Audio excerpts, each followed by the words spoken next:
is what we're on this week. This is going to be a big polished wall going all the way across. We're just doing some prep work on it, on these little bits. We could go straight over it, but for the sake that we're going to fill it out, make it a nice job. Just sheet it up, getting on with the filling out, and I've got Jamie with me today. Alright, stay in the shop. So what are we doing now, Luke? Filling it out, ready for sanding it back and priming it tomorrow. Using a big blade. So when we're filling out, why do we use these big skims? So if you use these bigger blades, because they're wider and they've got a bit of flex, when we're putting it on the wall, it helps flatten out the wall. So if there's a dip in the wall, because it's a big strong blade, when we go down it'll flatten it out. Obviously on this wall we've got loads of little bits, so we've gone over the little sections, but if there's big wavy bits in the wall, you just skim the whole wall with this, go straight over it, sand it the next day, and it's nice and flat. There we go. So while the filler was drying out, I made a sample board for the customer the next day.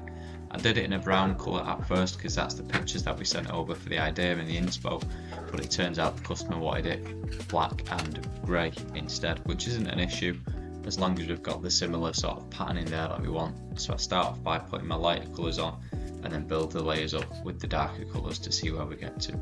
The sample boards are really important just to make sure that the customer knows that we're on the same page and what sort of design that we're going for. So this took probably about an hour to do. I've sped it up a little bit. We didn't wax this because it was just basically to give the customer an idea of what the marbling design is going to be like.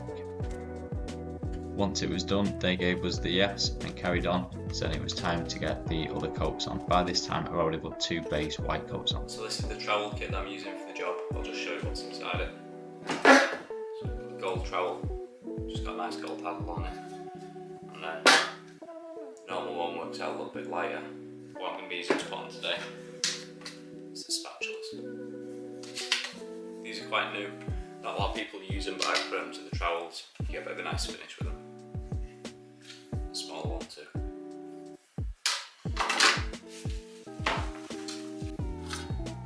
So that just shows them a bit closer up. That's your traditional Venetian plastic trowel. We've got a plastic handle version which should be a little bit lighter. Spatulas.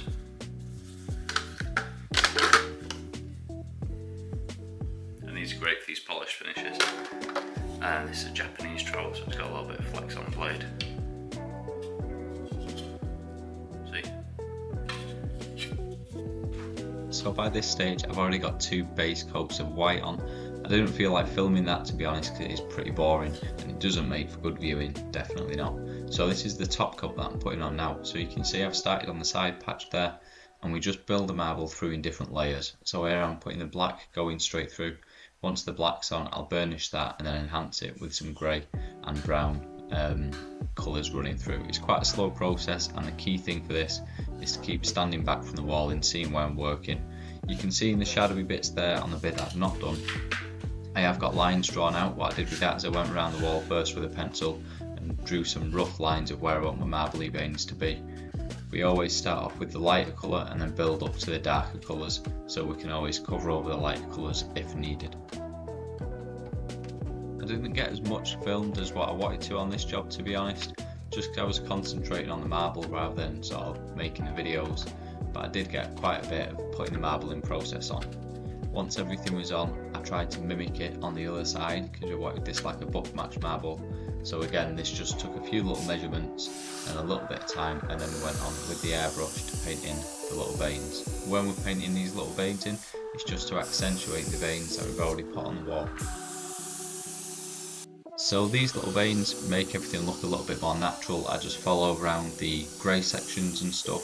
It takes a little bit of time to get used to the airbrush, but it makes the whole system so much quicker. Once I was happy with that, polished it up, and that is the whole thing completed and done. As always, if you've got any questions, please do let me know. I do try and get back to them, and look on all the other socials. I'm a lot more active on those. See you later. Bye.